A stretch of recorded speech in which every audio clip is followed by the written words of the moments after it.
Access granted. You're connected to the ghost station. We are the children of darkness. We're friends of moon and stars. Now you are one of us. Welcome,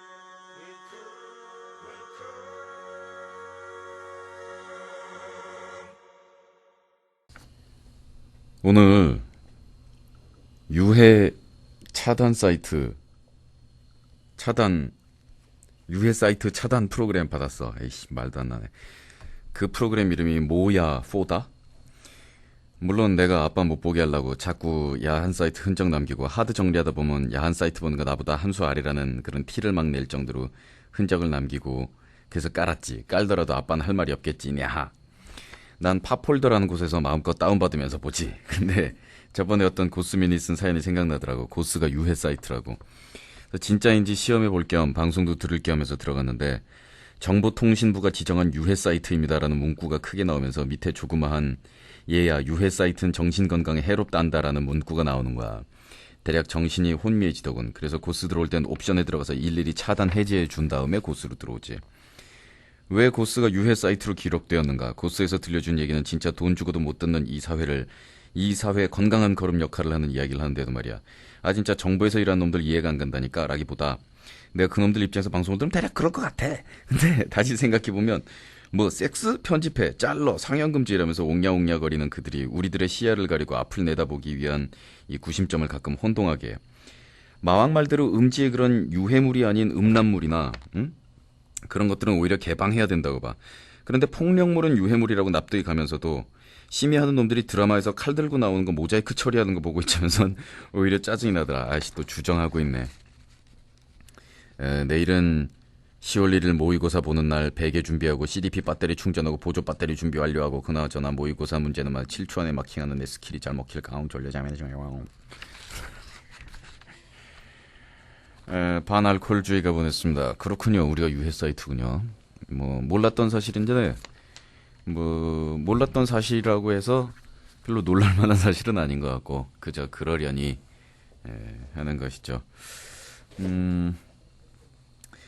가끔은 이제 살면서 굉장히 어처구니 없는 그런 역사의 사실들을 보면서 굉장히 당황할 때가 있습니다. 그러면서도 그게 그럴 법도 하다라는 그런 생각이 드는 장면인데 뭐냐면 간단하게는 이런 얘기죠.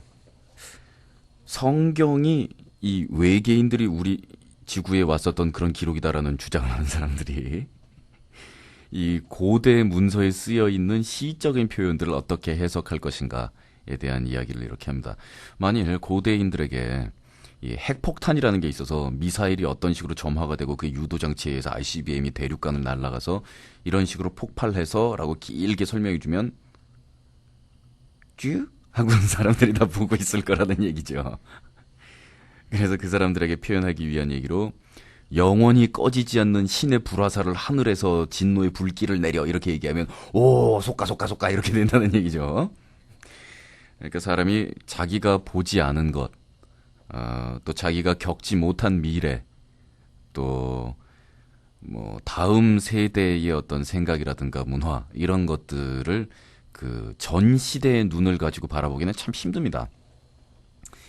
또 이 속도와 힘이라는 것도 자기가 정말 크게 차이도 아니고 요만큼이라도 위에 있거나 동등하다면 그러면 저쪽에서 불어오는 바람의 속도나 힘이라든가 이런 것들은 대단히 우습게 보이는데 요만큼이라도 그 속도나 힘이 뒤지면 그것은 뭐 요만큼이 뒤지든 많이 뒤지든 천근만근의 무게로 인간을 떠밀어 내버리고 맙니다. 그래서 우리는 사실 그 대한민국이라는 공간 안에 이 같은 2000 올해 몇 년이야? 2003년이요. 4년 아니야? 3년이야? 예, 이 대한민국이라는 공간 안에 한반도라는 이 공간 안에 2003년이라는 동시대를 살아가고 있다라는 그런 착각 속에 사로잡혀 삽니다. 그러나 그러한 생각이야말로 우리가 정말 위험스러운 그런 착각이죠.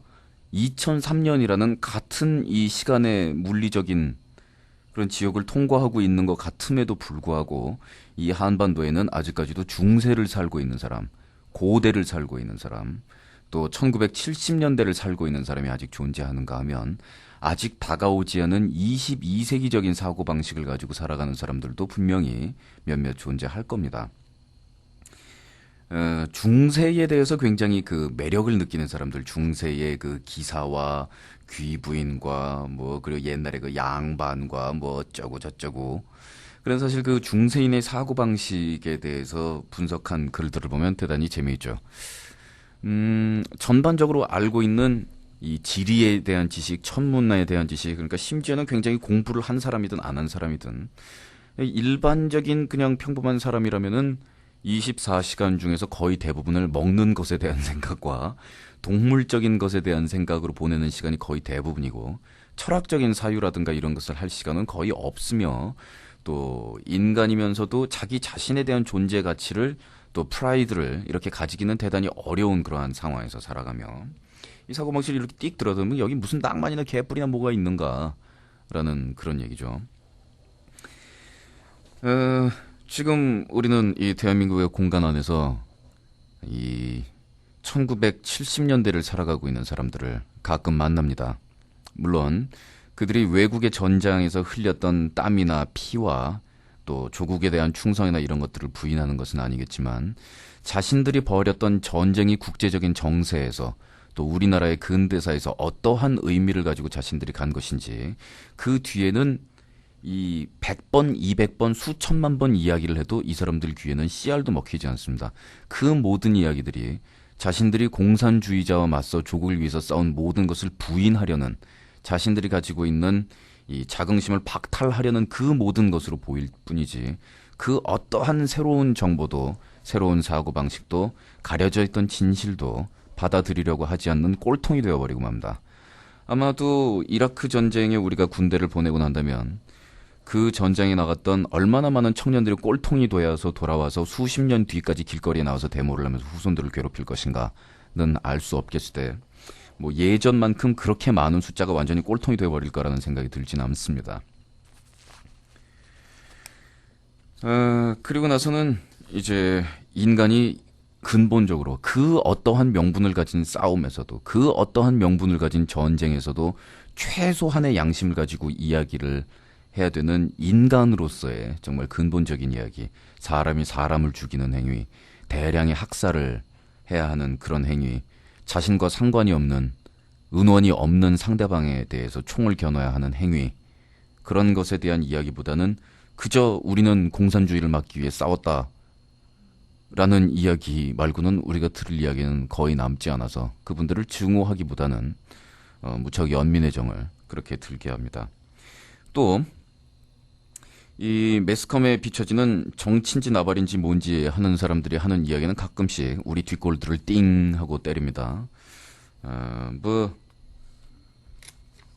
국민들이 뭘 알아야 뭐 파병에 대해서 뭐 이야기를 하지 뭐 알겠나? 라고 이야기를 하는 뭐 정치인의 이야기에서는 뒷골이 띵 하면서 이 백성이라는 이 글자의 근원 자체가 사실은 조금 기분 나쁜 건데 예전에는 이 국민이나 시민이나 이런 개념이 있기 전에 백성이라는 것은 어디까지나 나라의 귀족이나 위정자들이나 왕후장상들에 의해서 다스려지고 이끌어져야 하는 무지한 것들이 국민이었습니다. 아마도 지금도 그런 생각을 하면서 정치를 하고 있는 모양입니다. 뭐 그런 것에서부터 특히 문화에 대한 이야기를 해나가는 그런 과정에서는 뒷골이 띵 하다 못해서 뒷골이 땡겨오면서 이 눈이 뱅뱅 도는 듯한 그런 희한한 현상들을 많이 경험하게 됩니다. 아주 저에게 재밌었던 경험은 제가 데뷔를 하고 활동하고 있었던 그 중간에 우리나라 대중가요의 금지곡으로 묶여있던 정말로 수천 곡의 금지곡들이 일거에 풀린 적이 있었습니다. 그렇게 수천 곡을 일거에 풀 거였으면은 뭐 하려고 그때까지 잡아놓고 못 듣게 했는지 그 금지곡 옆에 쫙 써있는 그 금지의 사유, 이유들을 보면은 아주 재밌습니다.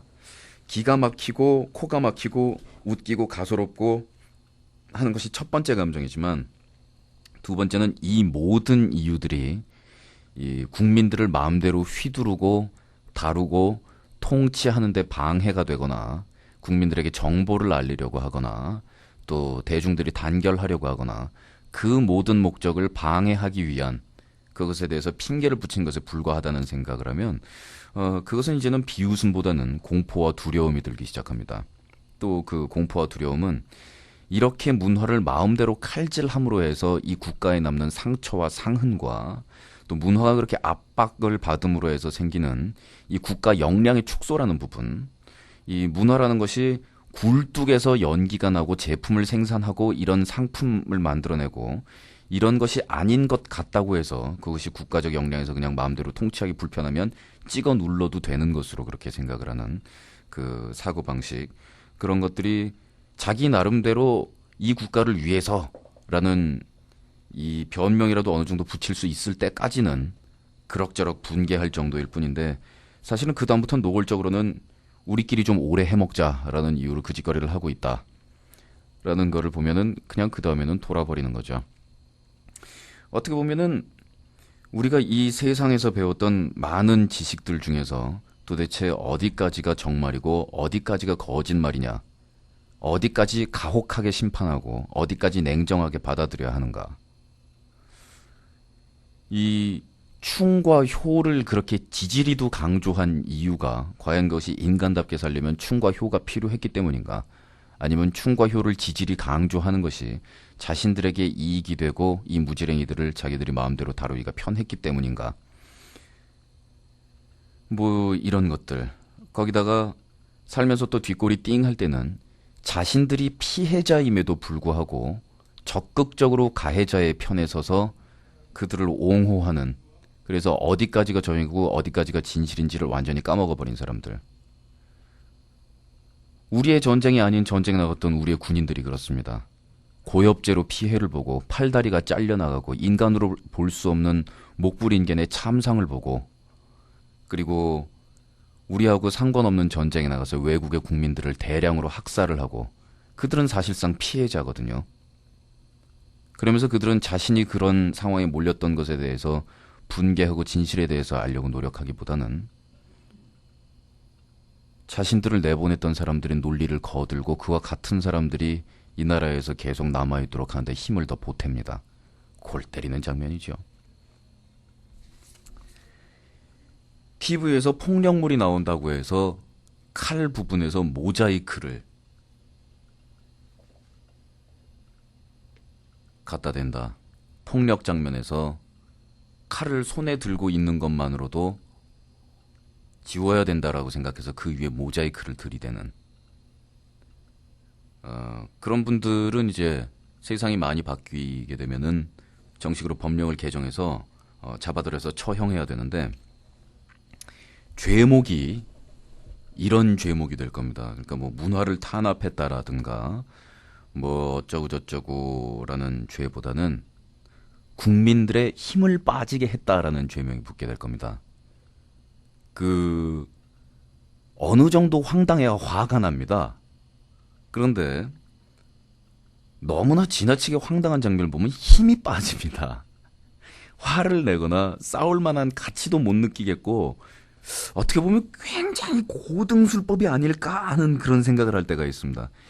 이 영화든 뭐 그림이든 뭐 어떤 종류의 예술이든 음악이든 뭐든 간에 논점이 될 수 있을 만한, 쟁점이 될 수 있을 만한 지역에서 그것을 맞고 든다라면은 어떻게 싸워볼 분위기라도 나겠는데, 너무나 황당한 이야기를 상대방 쪽에서 치고 나오면 싸울 의사를 완전히 상실하고 어깨를 늘어뜨리고, 이거를 무슨 얘기를 해야 된다는 말인가?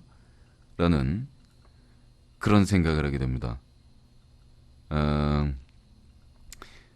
나라에 넘쳐나는 폭력물, 뭐 할리우드 스타일의 영화, 또 그 무슨 수를 써도 정보를 막을 수 없는 그런 각종 정보 전달 기구들의 범람, 또 그러한 와중에서 실상 우리 눈에 보이지 않는 폭력의 그 무서움, 그것이 뭐 주먹으로 때려서 폭력이 아니라 국민들을 공포에 떨면서 어떻게든 밥을 먹고 살아야 한다라는 비천한 수준의 사고방식으로 떨어뜨리는 그런 협박과 각종 제도적인 폭력들, 제도권 안에서의 폭력을 가하는 사람들, 이런 꼬라지를 보고 있다가 시카리 흉기라고 해서 그거를 모자이크로 가리는 장면을 보아야 하는 우리 입장. 그러니까 이 국민들은 아직까지도 다스리고 계도되어야 할 무지렁이들로서 너희들이 보고 안 보고 할 것을 우리가 판단해서 미리 가린다 하는 그런 사고방식을 가지고 있는 사람들을 만나면 그게 참 괴롭지 않습니까? 전투 의욕이 안 생긴다는 게 무슨 얘기를 하겠어요. 그리고 만일 어디 토론회에서 만난다고 칩시다. 주로 그런 사람들은 토론회에 나오지도 않지만 이 어디서부터 얘기를 꺼내야 될지 모르는 게 저 사람들을 보고 뭐 문화가 가지고 있는 뭐 무슨 일면과 뭐 어쩌고 무슨 현실과 무슨 말 나부랭이를 이 말 대가리도 꺼낼 수가 없는 거예요. 그냥 안 보고 살자. 그러나 안 보고 살자라는 이 단어가 가지고 있는 모순은 그들을 우리가 안 보고 살자라고 고개를 돌려도 우리 국민들이 그리고 다수가 의사를 결정해야 될 그리고 사실상 엄청난 권력을 가지고 있는 이 매스미디어와 정보와 각 예술의 통제에 대한 권력을 그들이 가지고 있다는 거죠. 그러니까 우리 쪽에서 안 보고 살지 18이라고 얘기해봐야 그거는 저 못 따먹는 포도 보고 아이씨야 그러고 캥캥하고 돌아나가는 여우 꼬랑지 많은 모습 그 이외에는 아무것도 아니다라는 거죠. 그러나 어쨌든 현실은 유해 사이트로 지정하고 예야라고 이야기하면서 국민들에게 감히 그렇게 교만을 떨어도 어쨌든 들을 사람은 알아서 다 듣고 모일 놈은 모여서 다 듣고 그냥 그렇게 웃고 있다 하는 겁니다. 그냥 이런 지역에서는 웃고 있을 뿐이고 정말 21세기에 통하지 않는 황당한 상식. 예를 들어 제가 전에 그 얘기 한번 했지 않습니까? 그 동성동본 금혼법이 이 20세기 후반과 21세기 초까지 이 국가에 존재했다는 이 수치를 어떻게든 역사의 기록을 조작해서 우리 후손들에게 숨겨야 한다고. 조선이라는 멸망했어야 할 국가가 200년의 수명을 넘어서서 무려 300년의 세월을 더 누리는 바람에 이 한반도에 살고 있는 우리가 이렇게 젖 같은 인생을 살고 있지 않습니까? 그 동성동본 금혼법도 사실은 정말 아주 잠깐 한시적으로 이 나라가 끝도 없는 무지의 나라에 떨어졌을 때 존재했을까 말까 한 그런 악법이 센츄리 이 세기라는 단위를 거쳐서 여기에 존재했었다라는 그런 현실. 지랄하지 않으면 그들은 계속 그냥 가던 대로 간다는 겁니다. 탄력이 붙어서.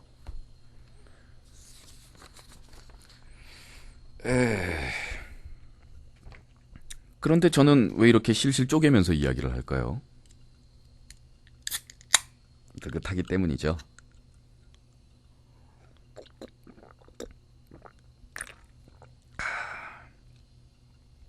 왜냐하면 시간은 우리 편이기 때문이고 뭐라고 이야기를 한들 시기가 물론 너무 많이 늦어지고 그 사이에 많은 사람들이 고통을 받고 그 중간에 많은 일이 일어날 수는 있겠지만 결국 그 정도로 무지하고 시대에 뒤진 사람들이 퇴장할 때 보니까 말입니다. 한 방에 퇴장합니다. 보니까 뭐 나이가 들고 이제 정년에 밀려서 서서히 사회가 바뀌는 뭐 그런 부분들도 분명히 존재하는데 이 실제 세계 그러니까 자기들은 자신들이 상상한 1970년대 혹은 19세기, 17세기 이런 세상에서 살고 있는데 안타깝게도 우리가 살고 있는 리얼 월드는 그런 세상이 아니기 때문에 바람이 안 부는 지역에서 잘난 척하고 있다가 날아갈 때 보니까 한 방에 수천 명, 수만 명도 날아가더만요.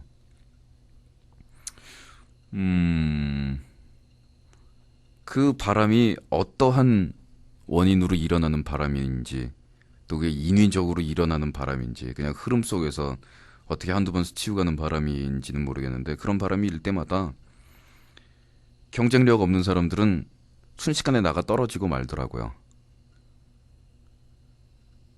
어떻게 보면은 생각의 경쟁력, 사고의 경쟁력이라는 면에서 볼 때 지금 대한민국이라는 땅에 어떻게 본다면 강제로 개화되어 식민지화되고 외국 군대가 들어오고 지금도 외국의 무력과 문화권 안에서 완전히 노출되어 있는, 그러면서도 이 통제가 불가능한 인터넷만큼은 기형적일 정도로 발달한 이런 나라에서 검열과 심의를 하면서 자신들이 정의를 지킨다고 믿는 그 사고방식이야말로 가장 경쟁력이 없는 낙후된 사고방식 아니겠어요?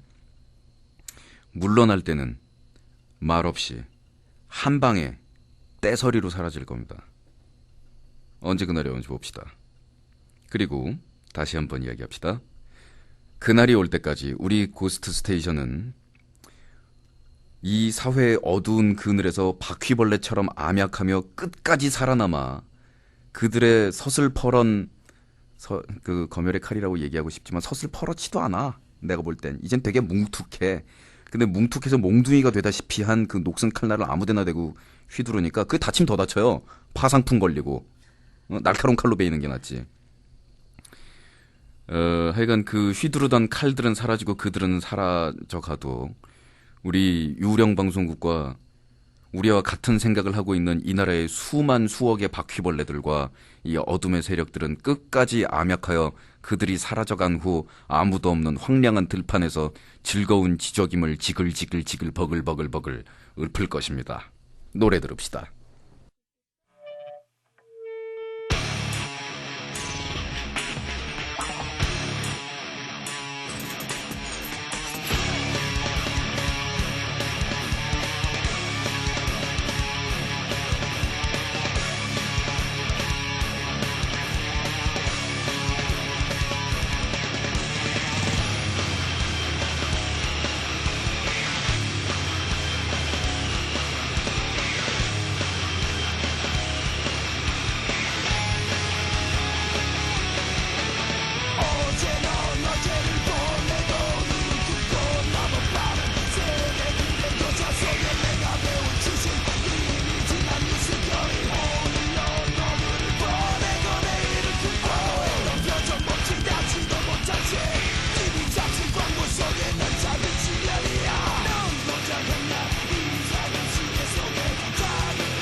ghoststation.co.kr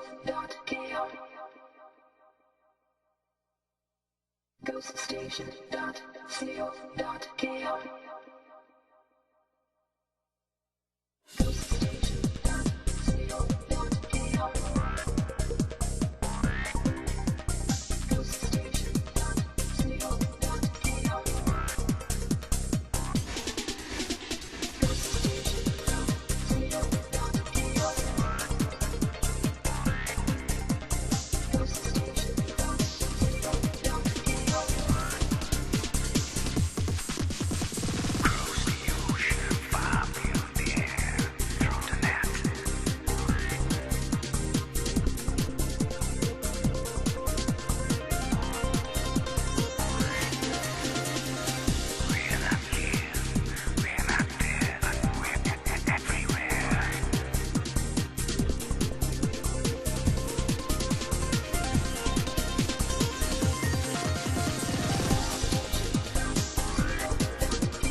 마왕, 나도 신혼인데 말이야. 마왕, 벌써 결혼 1주년이라고. 난 결혼한 지 5개월 됐어. 결혼한 지 5개월이라.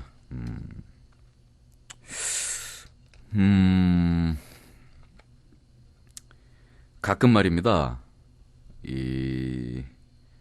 열받을 때가 있는데 말입니다. 군 생활도 1년을 하면 말입니다. 예? 뭐 부대에 따라 조금씩 다르긴 하지만, 예? 이 상병답니다. 예? 5개월인 말입니다. 아직 이병인데, 은근슬쩍 맞짱을 뜨려는 이 1년 안쪽에 같은 신혼이 아니겠느냐. 이런 시건방진 시도 용납할 수 없습니다. 보통 결혼하고 나서 처음에 2년은 죽어라고 싸웠다라는 부부가 있는가 하면 처음에 2, 3개월이 고비였다라고 이야기하는 사람들도 굉장히 많고 5개월이면 아슬아슬할 때네. 언제 깨지나? 1년인 말입니다. 우리 안정권이에요. 뭐 그러고 나서 한 5년에서 10년 지나고 나면 또 권태기가 온다고 하더라마는 글쎄. 우리 시험니 전화하면 빼먹지 않는 멘트가 재밌냐? 라는 이 말씀이신데 내 대답은 그냥 그래요 이거지. 그러면 속으로 아무나 들으라는 식으로 재밌긴 뭐가 재밌어! 이러지. 결혼 5개월 만에 많은 일이 있었지. 특히 시댁하고 맞춰나가는 것이 장난 아닌데 그건 그렇고 내 신혼 야그 한 가지만 말해보려고 하는데 들어볼 테야. 내 나이가 40이야. 허거덕. 허거덕. 아, 네. 잠깐 태도를 좀 바르게 하겠습니다. 아, 예. 아, 미리 말씀하시지 그랬어요. 예, 우리가 아무리 어둠의 세력이지만 이 나이는 또 대우를 해줍니다. 두 번째 결혼할 나이라고 그렇게 생각할 수도 있지만 초혼이고 연애 10년 만에 한 결혼인데 당근 우여곡절도 많지. 그건 그렇고 신랑이 술 중독자 걸랑 같이 살아보니까 확실히 중독이야. 하루가 멀다고 술 없이는 못 사는데 나는 술을 못 마셔. 이 사람이 밖에서 술을 마시고도 모자라서 집에서도 꼭 맥주 한 병을 사오거든. 그럼 난 지랄을 해. 너 먹을 거면 사오냐고. 그렇게 몇 번 삐지니까 내가 좋아하는 요구르트를 사오더군. 그래서 랑은 맥주를 마시고 나는 빨대로 요구르트를 빨아먹다 잠이 들지. 아니 랑이 확실히 잠들기를 기다리지. 기다리면 뭐하냐고? 러브러브 시도하냐고? 아 노. 랑이가 쉬하기를 기다려요. 이 랑이가 비틀거리며 화장실을 찾으면 긴장하고 랑을 주시하고 있다. 화장실 문을 제대로 찾으면 다행이고 아니면 내가 띠밀어서 안내를 해줘. 그리고 랑이 쉬하는 걸 지켜봐. 제대로 조준을 하나 안 하나. 쉬 마무리를 잘 하는지 어쩐지 그런 걸 뒤에서 조용히 지켜보지. 왜 이런 지경이 됐냐면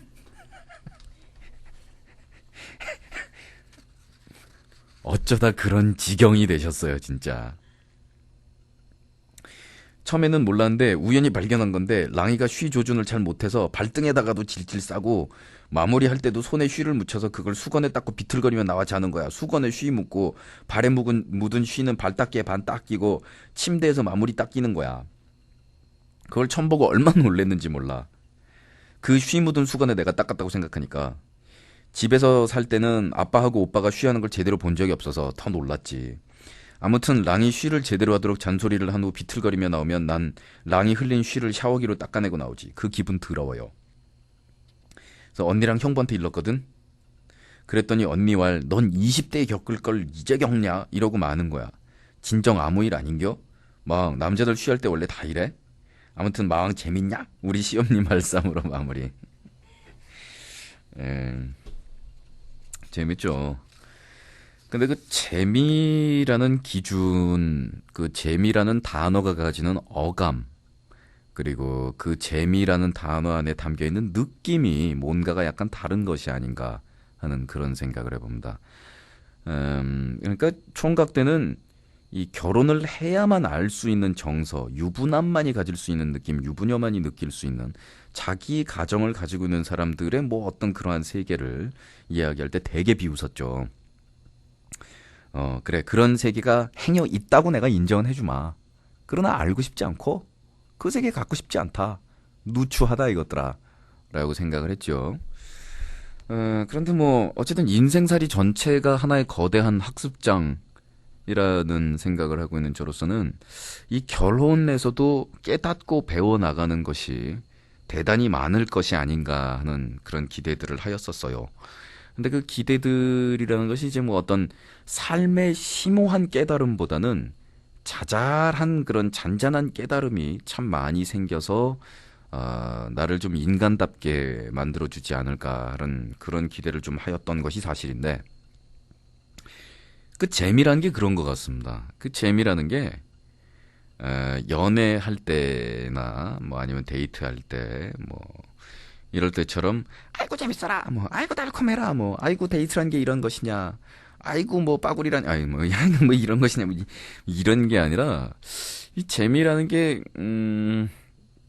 좀 사람 사는 재미라고나 할까, 뭐 그런 종류의 재미가 아닌가 싶어요. 그리고 그 안정이라는 느낌이 그렇게 나쁜 느낌 아니에요. 제가 생각할 때는.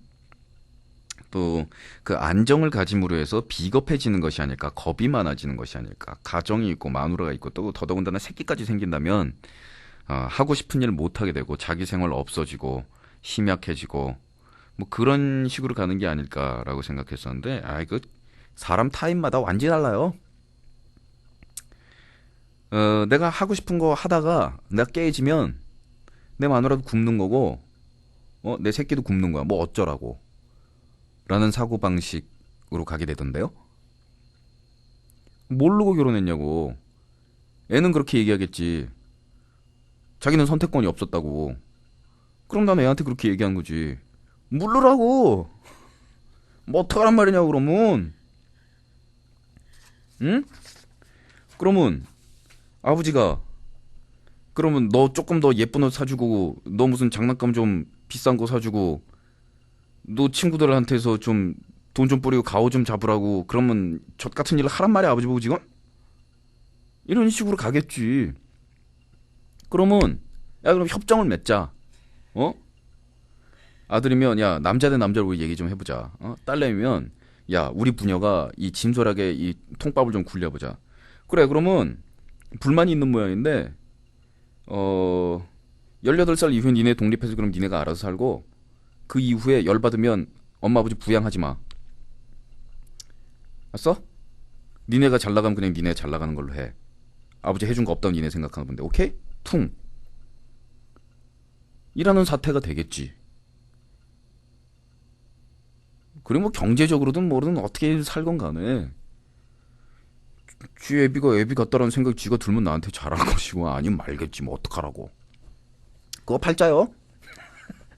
보니까 말이야, 부모가 애지정지하고 막 정말 이 주머니에다가 집어넣고 다니면서 세상에 온갖 맛난 음식과 뭐 호사와 온갖 거를 잘해줘도 그래도 지 애미애비 패고 난리 내는 그런 자식이 있는가 하면, 야, 저 집 저 딸내미나 저 집 저 아들내미 아주 저 부모한테 그 열심히 해, 응? 라는 집 보면 부모가 별로 잘 못해준 집 되게 많다. 그런 집에 효자는데 효자라는 게 지극정성으로 부모가 무슨 뭐 자녀들한테 감동의 뭐 어떤 이런 삶을 살아서 그거에 감격해서 이렇게 잘하는 게 아니더라고. 아니 그리고 21세기인데 효도의 의미 자체가 틀리지 않아? 나 우리 엄마한테 전화 자주 안 하지. 엄마한테 코빼기 안 비치지. 일반적인 효도의 그림과 거리 멀지. 장가 오박 늦게 갔지. 젊었을 때 캡 속색이었지. 학교 다닐 때는 하루가 바람 잘 날이 있었나? 에? 근데 우리 엄마가 좀 유별나긴 하지만 뭐래인지 그게 효도라는 거야. 어? 유별나게 네 하고 싶은 네 맘대로 한번 살아보라는 거야. 엄마는 그거 생각하고 좀 시원하니까 너 잘 살라고. 속마음으로는 무슨 생각을 하고 있는지 모르지. 그 말을 듣고서 또 아이 우리 엄마는 그런 거 신경 안 쓴 분이니까 그럼 전화 때리지 말고 난 멋대로 살아야지 라고 생각하면 지난번 방송에 얘기했던 우리 엄마도 계란 드실 줄 아네 라는 새끼가 돼버리는지 모르겠는데 그런 거지 뭐. 그러니까 결혼하고 나서 혹은 뭐 가정을 가짐으로 해서 약해진다. 천만에 가정을 가짐으로 해서 강해질 수도 있다고 믿어요. 또 세상을 향해서 모험을 걸려고 할 때 이 와이프가 그 지랄 하려면 이혼하자. 난 그걸 보고 못 산다. 지금 애도 아직 어린데 안정을 해야 될 거 아니냐. 라는 부인만 세상에 있는 것 같지만 주위에 보면 그렇지도 않아. 어떻게든 죽이 되든 밥이 되든 애 부둥켜 안고 내가 어떻게든 알아서 해볼 테니까 당신 하고 싶은 걸 해야 되니까 하라고 그러는 와이프도 세상에 많아. 응? 그리고 뭐 남들이 뭐라고 욕하건 우리 엄마가 며느리한테 뭐라고 막 이렇게 난리를 치든 너 밖에 나가서 일하고 너 힘든 만큼 내가 빨래 해주고 설거지하고 할 테니까 너 꼴린 대로 해봐 라고 말하는 남편 많아. 응? 그러면은 얼마나 따블로 용기가 나겠노. 이거 지들 하기 나름인 것 같아. 마왕이 결혼 1주년 기념 여행 간 사이 난 초딩 1년 딸내미 학교에 갔었지. 예 선배님. 난 오늘 11월이 결혼 10주년이라 지금 한창 머리 굴리고 있어. 꺼덕 10주년. 우리 유부녀 우리 식구들 우리는 우대합니다. 왜냐면 경제력이 있으신 분들이기 때문에 우리가 함부로 대해서는 안 되겠어요. 어깨에 빛나는 결혼 기념일을 만들 수 있을까 하고 머리를 굴리고 있었다고. 아니 지금 그 얘기가 아니지. 가을 운동회라. 이거 봐. 딸내미가 초딩 1년이 되니까 결혼 기념일 얘기보다는 일단 운동회 얘기가 하기 바쁘네요. 간만에 일찍부터 김밥도 싸고 딸내미 청에 못 이겨 유부초밥도 준비하고 맛있는 거 많이 준비했어. 고스 소풍도 못 간 마당에 한풀이라도 하는 거지 뭐. 유치원 운동회는 아빠들 참석하라고 주말에 하니까 좋았는데 학교는 평일이라 남편은 못 가고 돌 지난 아들내미 유모차 태우고 바리바리 들고 학교 운동장에 들어섰더니 새삼 내 어릴 적 운동회가 생각이 나더만. 지금은 애들한테 그리 힘든 그 단체 무용이나 게임은 안 시키는 것 같아. 다른 학교는 모르겠지만 비슷하겠지. 단체 무용하는데 제각각이고 막 틀려도 그냥 웃고 말고. 요새는 분위기가 그렇게 가는구나. 좋다. 에? 아니 그 초등학교 운동회에서 아이들이 춤추고 노래하고 그럼 막 틀리고 막 자빠지고 그러면 그게 귀여워서 그냥 부모들은 웃고 마는 거지. 그거를 애들을 계속 땡볕에 수업 시간에 끌어내가지고 무슨 마스게임 연습시키고 그래가지고서는 말이야. 그 공무원 근성인지 무슨 근성인지 그 옛날에 무슨 한 자리 해먹었다는 그런 젖 같은 근성인지는 모르겠는데 그렇게 해가지고 학교에서 그게 무슨 교육부 지정 무슨 그 당시 교육부도 아니지 문교부 지정이지 무슨 그런 학교로 또 지정이 돼요 C8. 그래가지고 그거를 2달을 연습을 더 하는 거야 또. 그런 다음에 학교에서 무슨 저 높은 데서 와가지고 그거 참관한다고 그래가지고 애새끼들 또 나가서 그 지랄 또 한다? 야 C8 초등학교 다니는 애새끼들이 무슨 학교의 소유물이냐 아니면은 학교 무슨 뭐 운영진 무슨 교장 일가 씨발 저 출세하고 어디 남들한테 자랑하는 무슨 애새끼들이 무슨 저 북한에 있는 마스게임 하는 애들이냐 이 젖같이 애새끼들 땡볕에 몇 시간씩 씨발.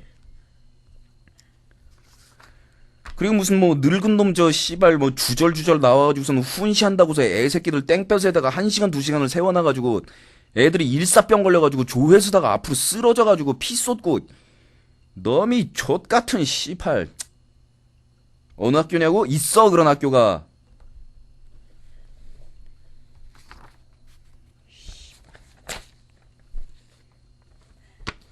아유, 그땐 너무 몰랐어. 치.